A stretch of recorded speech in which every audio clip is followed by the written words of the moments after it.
Ramdev Bharadwaj, respected Vice Chancellor of Atal Bihari Vajpayee University and Advisory Board Member of International Social Science and Management Welfare Association. Please welcome Professor Bharadwaj sir. आप सभी ताली बजा के उनका स्वागत करें.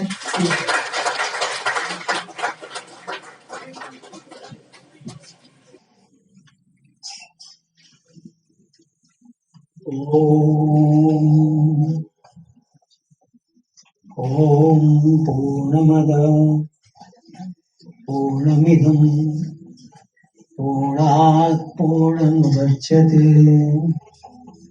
पूर्णस्य पूर्णमादाय पूर्णमेवावशिष्यते.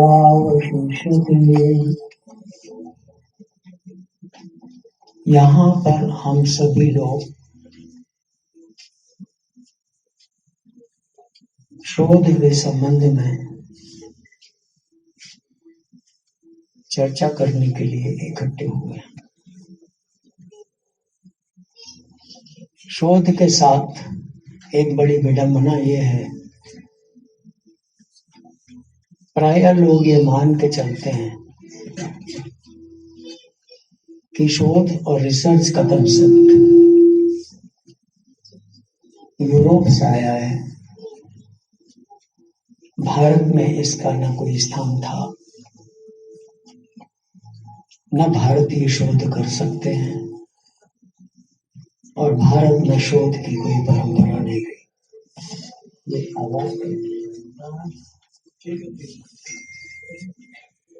लेकिन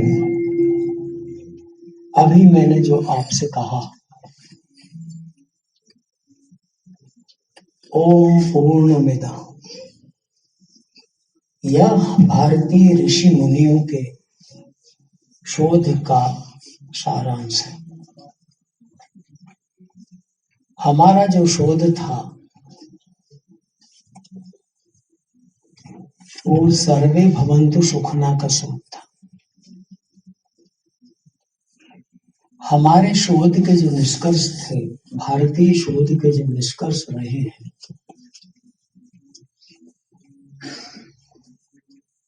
वो सहना भवतु और सहनो भुनक्तु का था. आइसोलेशन का नहीं था, इंटीग्रेटेड का था. सेल्फ इंटरेस्ट का नहीं था, बिलोंगिंगनेस का था. लेकिन प्रायः ये मान के चला जाता है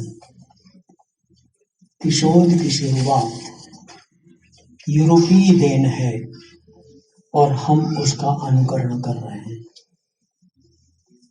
इस भ्रांति को अपने मन से अलग करना होगा कि शोध केवल यूरोपीय पर्यावरण का विषय है. व्यवहारिक दृष्टि से हम यदि देखें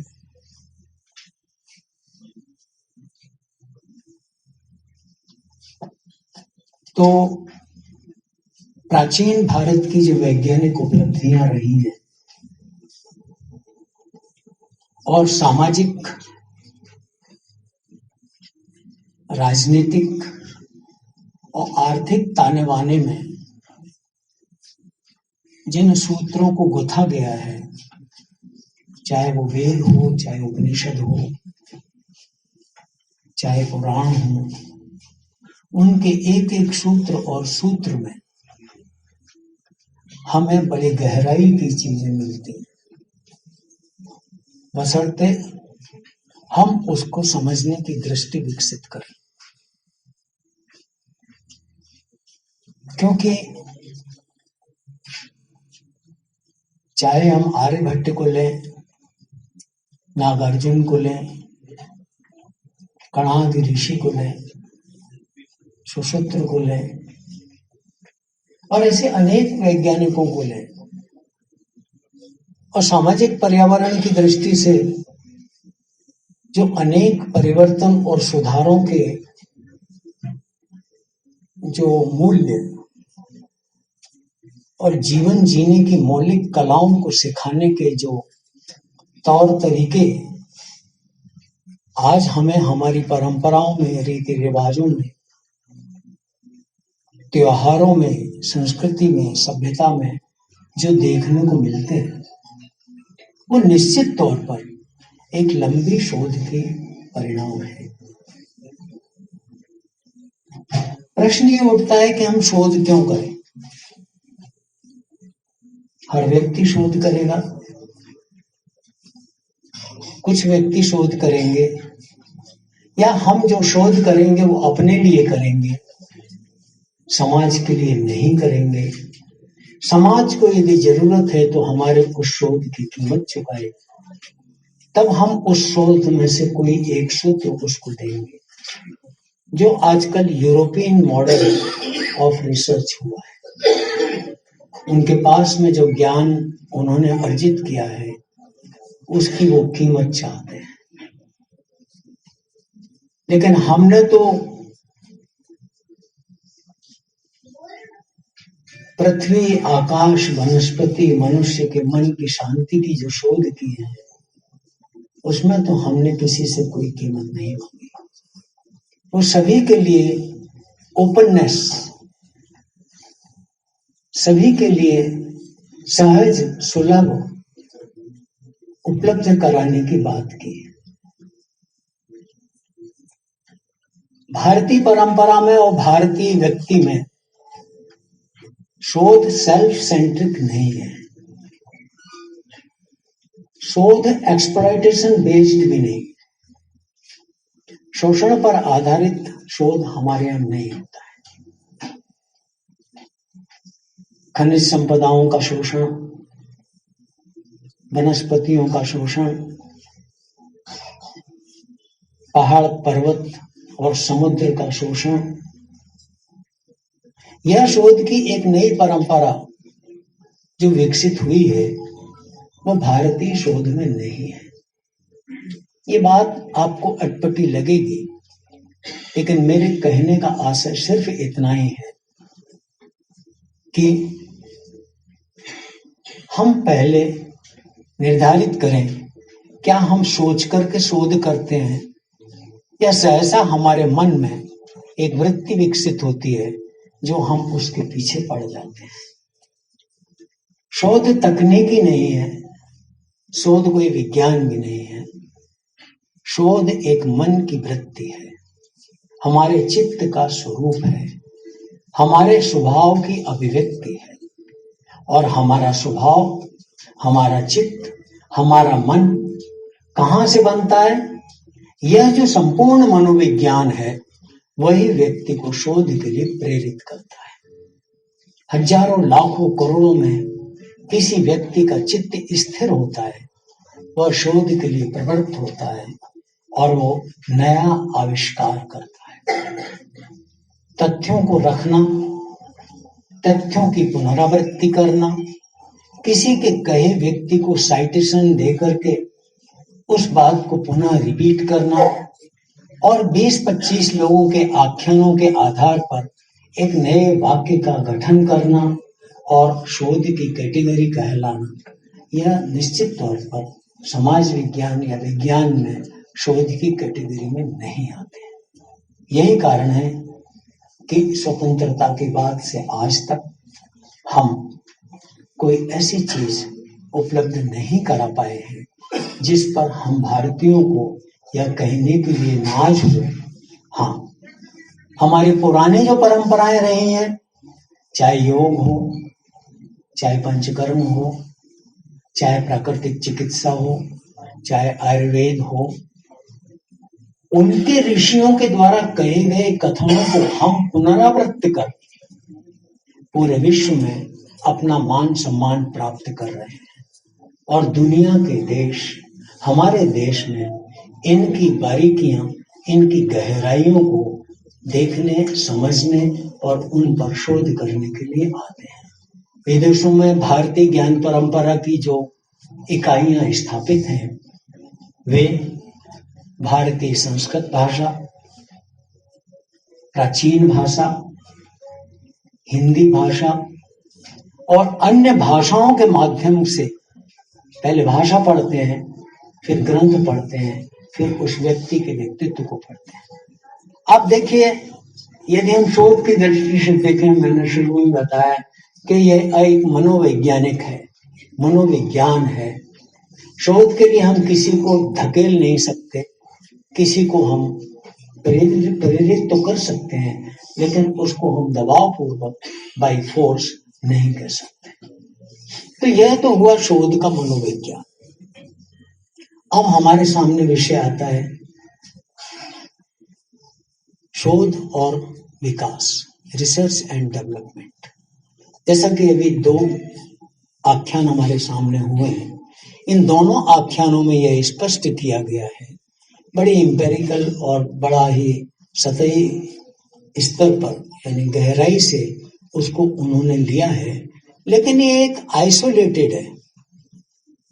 इसका इम्प्लीमेंटेशन जब तक सोशल नॉर्म्स एंड सोसाइटी के लिए नहीं होगा, हालांकि पहले जो एग्रीकल्चर बेस्ड जो रिसर्च का काम किया गया है वो ठीक है, लेकिन इसमें हमारा अपना कंट्रीब्यूशन, एनालिटिकल बेस्ड जो रिसर्च है उसके साथ साथ हमारा ओरिजिनल जो कंट्रीब्यूशन होता है, जिसके लिए देश, व्यक्ति अथवा उसके सिद्धांत माने जाते हैं, उनकी ओर हमें काम करना चाहिए। मैं इस दृष्टि से इस बात को ये कह सकता हूं कि हमारा जो स्ट्रक्चर है, भारतीय समाज का जो संरचना है, भारतीय समाज का जो व्यवहारिक पक्ष है, वह यूरोपीय वातावरण और पक्ष से एकदम भिन्न है। हमारी मनोवृत्ति भी एकदम पृथक है।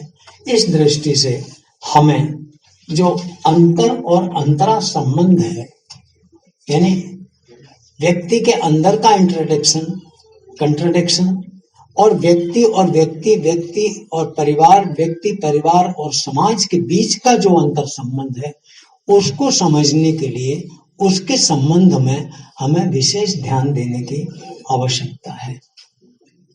प्राय यूरोप के लोग भारतीय लोगों के ऊपर यह आरोप लगाते हैं कि भारत हिस्टोरियंस है, वो पुरानी बातों को कह के अपना समय गुजारता है, लेकिन यूरोप में भी आज, अमेरिका में भी आज वो अपनी जड़ों को तलाश रहे हैं कि आखिर वो उनकी उत्पत्ति कहाँ से हुई। हमारे यहाँ शोध में कॉन्फ्लिक्ट ऑफ सिविलाइजेशन का शोध नहीं है, हमारे यहाँ सभ्यताओं में संघर्ष का शोध नहीं है। हमारे यहाँ जो शोध के क्षेत्र रहे हैं वो सभ्यताओं में समन्वय, सभ्यताओं में सहयोग, व्यक्तियों में परस्पर प्रेम, व्यक्तियों में परस्पर सौहार्द, व्यक्तियों में परस्पर एक दूसरे का सम्मान किस तरीके से बढ़े, उसकी अभिवृद्धि किस तरीके से हो, एक भाईचारे का वातावरण किस प्रकार से निर्मित हो, वसुधैव कुटुंबकम का भाव किस प्रकार से आए, इस पर हमारे ऋषियों ने शोध किया। वर्तमान में भी हमारे शोध का जो केंद्र बिंदु रहता है वो लगभग यही रहता है। हम सोशियो सेंट्रिक अप्रोच लेकर के चलते हैं। इंडिविजुअल सोच या इंडिविजुअल या सेल्फ इंटरेस्ट में हमारे यहाँ कोई शोध नहीं होता। हमारे यहाँ जितने भी वैज्ञानिक शोध केंद्र बने हुए हैं, समाज विज्ञान के जो शोध केंद्र बने हुए हैं, उनके विषयों में या उनके जो तथ्य है, उनके जो आधारभूत अधोसंरचनाएं हैं, उन अधोसंरचनाओं के जो प्रेरक है वो इस बात के लिए नहीं प्रेरित करती है कि हमें कुछ ऐसा करना चाहिए जिससे हमें नोबेल प्राइज मिल जाए। नोबेल प्राइज प्राप्त करने के लिए शोध करना और समाज को एक दृष्टि देने के लिए शोध करना, ऐसा नोबेल प्राइज जो पेटेंट की तरह उसका ज्ञान अपने पास में रखे, और ऐसा शोध जो जन आधारित हो, शोध आधारित हो, उस दृष्टि से हमें उसे विकसित करने की आवश्यकता है। यह निश्चित तौर पर इस संस्था के द्वारा किया गया अनूठा प्रयास है। पत्रिका में रिसर्च जर्नल भी देख रहा था, अच्छे लेख, अंतर्राष्ट्रीय स्तर का उसका कलेवर है, और आप सब लोग यहाँ बड़ी गंभीरता से और उत्सुकता से यहाँ आए हुए अपने अपने विषय को लेकर के यहाँ अपने विचार प्रस्तुत करेंगे। लेकिन हो सकता है मेरी सोचने की पद्धति और विचारधारा पृथक हो। हम बिल्कुल वैज्ञानिक नहीं हैं, हम बिल्कुल तकनीकी नहीं हैं, हम सभ्यता में जिंदा नहीं रहते, सभ्यता में बहुत अधिक विश्वास नहीं रखते, हम संस्कृति में विश्वास रखते हैं, मर्यादाओं में विश्वास रखते हैं, संबंधों में विश्वास रखते हैं। कला, साहित्य, दर्शन, मनोविज्ञान या मनुष्य के जीवन से जुड़े हुए विभिन्न पहलुओं में हमारा खान पान, हमारा रहन सहन, हमारी बोलचाल, हमारी वेशभूषा, हमारे त्योहार, हमारे खेल, हमारे अंतर संबंध, पिता पुत्र के संबंध, भाई बहन के संबंध, पति पत्नी के संबंध, समाज और परिवार के संबंध, परिवार और राष्ट्र के संबंध, व्यक्ति और राष्ट्र के संबंध, इन पर हमें एक नए तरीके से सोचने की आवश्यकता है। और वह इसलिए है कि आज हम जिस युग में रह रहे हैं, ग्लोबलाइजेशन, लिबरलाइजेशन, मॉडर्नाइजेशन, यह निश्चित तौर पर एक पेटेंट का युग है। जो हमारे पास है, हमारी पूंजी है, हमने उसको बनाया है, हमारा उस पर एकाधिकार है, हमारा उस पर सर्वाधिकार है, हमारा उस पर साम्राज्य है और सब लोग हमारे गुलाम होकर के रहे। इस दृष्टि से जो शोध किए जा रहे हैं यूरोप में, चाहे वो वैज्ञानिक उन्नति हो, चाहे वो तकनीकी उन्नति हो, उसका मूल आधार यही है कि हमारा वर्चस्व बना रहे, हमारा एकाधिकार बना रहे। लेकिन भारतीय शोध परंपरा में इन विषयों को उतना अधिक महत्व नहीं दिया है। विज्ञान और तकनीकी ढेर सारी उन्नतियों के बाद में यदि अमेरिका के स्कूलों में गोलियां चलती हैं, व्यक्ति को मारता है, सड़कों पर घोर अपराध और अन्याय और अनाचार होता है, तो ऐसे भव्य इमारतों का और ऐसी वैज्ञानिक उपलब्धियों का कोई लाभ नहीं जिसमें व्यक्ति का मन शांत ना हो, जिसमें उसका चित्त स्थिर ना हो, जिसमें उसको जीवन जीने में आनंद ना आए। आत्महत्याओं की सबसे ज्यादा समस्याएं अमेरिका में है। नोबेल प्राइज भी सबसे ज्यादा अमेरिका, डेनमार्क और यूरोपियन राष्ट्रों में है। लेकिन उनके समाज की जो जर्जर अवस्था है, हमें उस पर भी शोध करने की आवश्यकता है। हमारी अपनी चीज खराब है, दूसरे की चीज अच्छी है, यह वृत्ति जो अभी विकसित हुई है, दूसरे को अच्छा समझना, अपने को हीन, हे और कमजोर समझना, इस दृष्टि को समाप्त करने के लिए हम यदि कोई अनुसंधान कर सकें, कोई अनुप्रयोग कर सकें, कोई मार्ग अपने आप के लिए दिखा सकें और दूसरों के लिए भी अनुकरणीय उदाहरण बना सकें, तो इन विविध क्षेत्रों को ध्यान में रखते हुए शोध किए जाने की मुझे लगता है आवश्यकता है। विकास के साथ अकेला विकास नहीं, वह विकास जिसमें मानवता का रक्षण ना हो, उस विकास का कोई मतलब नहीं।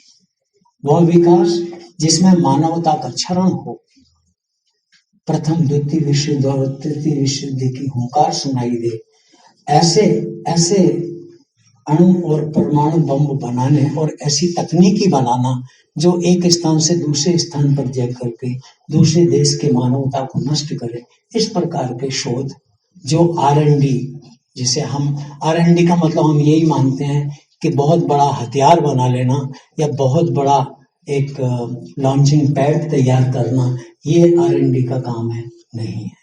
इसके साथ साथ यहाँ जब तक ह्यूमैनिटीज उसमें नहीं जुड़ेगी और हमने साइंस टेक्नोलॉजी को एक तरफ और मानवता को एक तरफ कर दिया है, समाज विज्ञान के जो विषय हैं वो उपेक्षित हैं और आज मैनेजमेंट, बिजनेस, ट्रेड, तकनीकी, विज्ञान और नैनो टेक्नोलॉजी, इनके विषय बहुत आगे हैं। और जब तक हम अपने इन विषयों को आगे नहीं बढ़ाएंगे, इन विषयों की गहराई और विज्ञान के साथ में इनके अंतर संबंधों को स्थापित करने के शोध नहीं करेंगे, तो निश्चित तौर पर हमारा शोध कोई शोध मूल्य तरफ नहीं होगा, ऐसा मैं मानता हूँ। हो सकता है मैंने अपनी दृष्टि से विषय को रखने का प्रयास किया है। आप लोगों ने मुझे यहाँ बुलाया, धैर्यपूर्वक सुना। इतने लंबे लंबे व्याख्यानों के बाद, शोध परक व्याख्यानों के बाद, मेरा एक सहज एक इंटरप्शन उसमें है। मेरा एक छोटा सा अनुरोध और हस्तक्षेप उसमें रहा, उसको भी आपने सराहा, इसके लिए मैं आपका आभारी हूँ। और विशेषकर यहाँ जो आयोजक हैं, डॉक्टर साहब हैं, हिरेन जी हैं, सभी का मैं आभार व्यक्त करता हूँ। बहुत बहुत धन्यवाद।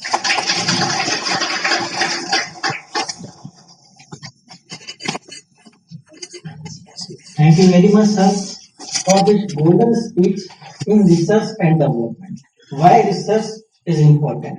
Research is important for socio-economic development of society, and then development is possible. Thank you very much, sir.